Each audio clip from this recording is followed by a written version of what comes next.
We got some good and bad news regarding Avatar Frontiers of Pandora. For one, the game has gone gold, so it will indeed release on December 7th, and no more delays. I really hope it's a solid experience and that they had the time to fix the issues I had during my play session, because I think it could be really fun to get lost in this world. It's, by the way, the largest map Studio Massive has ever created. They even said that each region in the game is considerably larger than the entire maps of both Division games. And there are 3 regions in the Western Frontier, this new part of Pandora. I was able to check out the first area, the Kinglor Forest. After that you go to the Upper Plains, and the final region in the game is the Clouded Forest. So while in other Ubisoft games you can immediately travel to any part of the world, in Avatar you cannot immediately go to these later game regions, but you have to strengthen the bonds with your Ikran first, which you do by playing through the story. And with a world this large, it's of course nice that we can ride a Dire horse and fly on the back of an Ikran, and that's, by the way, the only time we will see our character.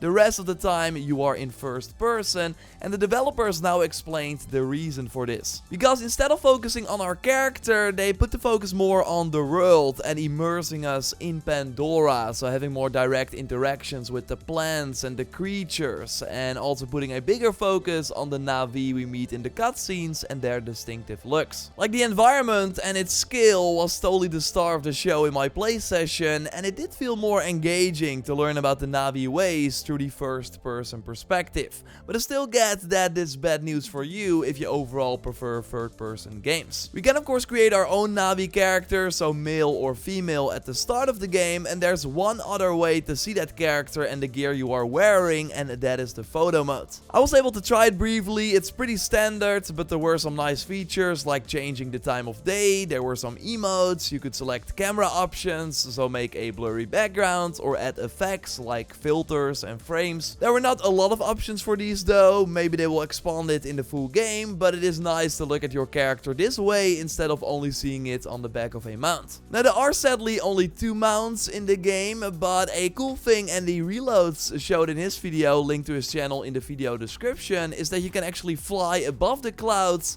and also use this to avoid a thunderstorm, so then you won't be hit by the lightning, which is pretty awesome. You can then also get off your mount, fall down, and then take out a Scorpion gunship that way. I'm sure people will do some really cool tricks when the full game is out with the Ikran and being able to get picked up mid-air. So while you have to feed your Ikran to keep the stamina meter up so you can fly faster, the creature cannot die. If you take fatal damage while flying, you will just get a game over screen. Like, you really bond with your Ikran, can give it a name that, as I told you before, your character will say out loud as well. Good to see you, Fury. And you can summon it everywhere, even in bases, so then just fly away or take out enemies that way. But the Dire horses work different. The Sezwa clan in the Upper Plains region will learn us how to control and ride a Dire horse, but your bond is only temporary, so you will have to find and tame a new Dire horse to ride them again, and these creatures can also die. So that's a pretty interesting difference between the 2 mounts, meaning that we cannot use a Dire horse everywhere in the game. We have to find one first. Got way more good and bad news, including a look at the DLC. Of course, if you liked the video so far, leaving a like would be awesome, and subscribe for way more Avatar content like this. Bad news, at least for me, is that the game seems pretty separate from the movies. We cannot go to familiar locations like Hell's Gate or the Tree of Souls because the game is set on the other side of the moon. And we, by the way, now learned the exact point in time the game takes place. So, as you might remember, at the start of The Way of Water, we see like this initial comeback of the RDA.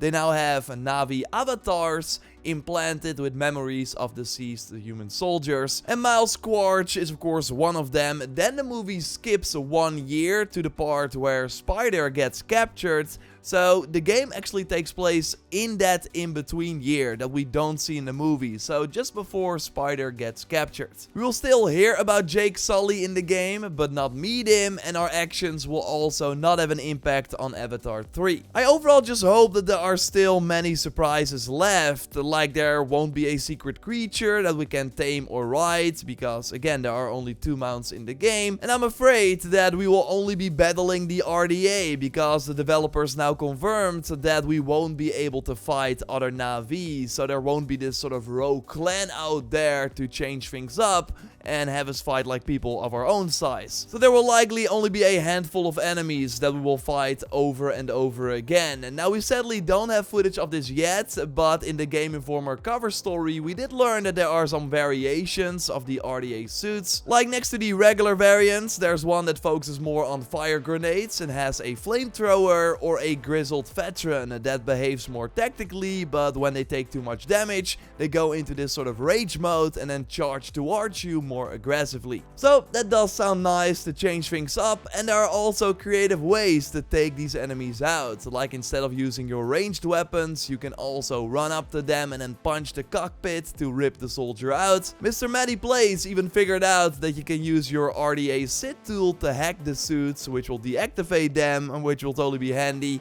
And there are also weak spots that you can utilize to instantly take these suits out. So I hope this is enough to keep us entertained for like tens of hours, because again, this is gonna be a big game, and we will of course also have different weapons that we can use. There are 9 weapons in total.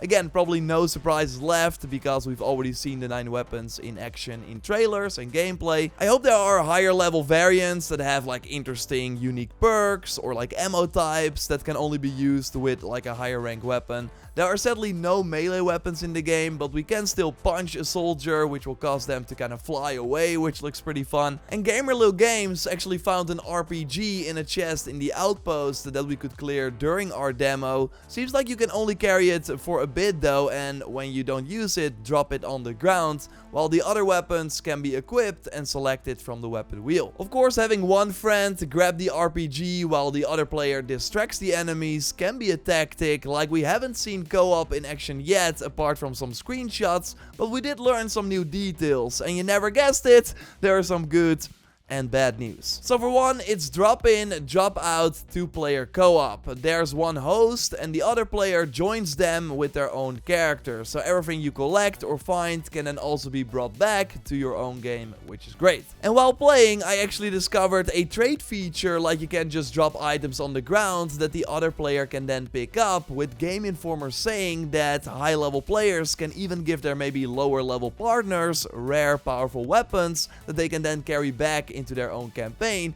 which is kinda wild. Now you can also play story missions together, but only if you are at the same point in the campaign, and then you also keep the story progression, so yeah, you don't have to, when going back to your own game, play those missions again. The bad news is, however, that you're not able to play story missions together if you're not at the same point in the campaign. So if you join a friend who is further into the main story, you can explore the open world together, but not do any of the main missions. So if you want to play through the full game with a friend, make sure that none of you goes and plays a story mission alone, because yeah, that will screw up the progression. So handy to know, I did not see anything about crossplay yet, and if there will be a tether so that you have to stay close to each other, otherwise the game will have to reload.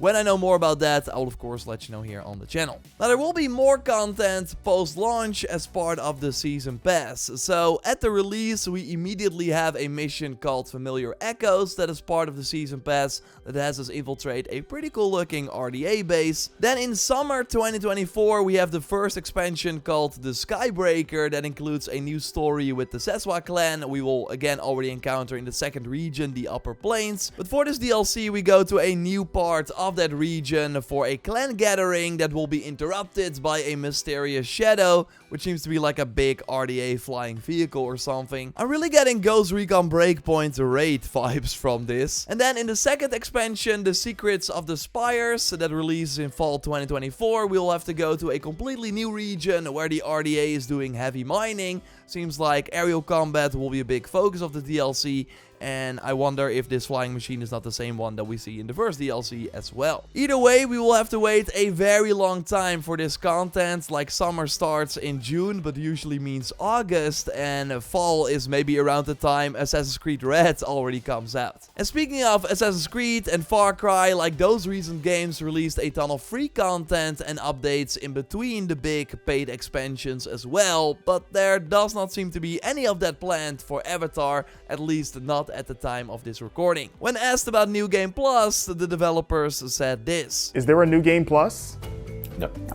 So yeah, bad news. That will only hurt the replayability. Maybe they will add it post-launch, fingers crossed. Like, there has to be some sort of plan, because Ubisoft does have a ton of item packs in their microtransaction store. In the Season Pass trailer, we already got a glimpse at what these packs will look like, with the Resistance equipment pack as part of the Season Pass, having a pretty nice outfit, and also a cosmetic set for our Ikron. Like, there are of course outfits and mount cosmetics that you can just earn in the game, but there will also be many of these packs like Ubisoft's other games as well. Like, there's an ultimate pack. If you pre-order, you get the Child of Two Worlds pack with an outfit and weapon skin. There's an Arana Hey Warrior pack with also a cosmetic set and a bow skin. That pack is, by the way, free for PlayStation 5 owners, but will cost you money on Xbox and PC. Seems like it's all just cosmetic though, so I don't really see the points. But again, there should be a lot of these packs in the in-game store. So curious if they have a Lola or Reda-like system in Avatar as well, so we have a chance to earn these items for free.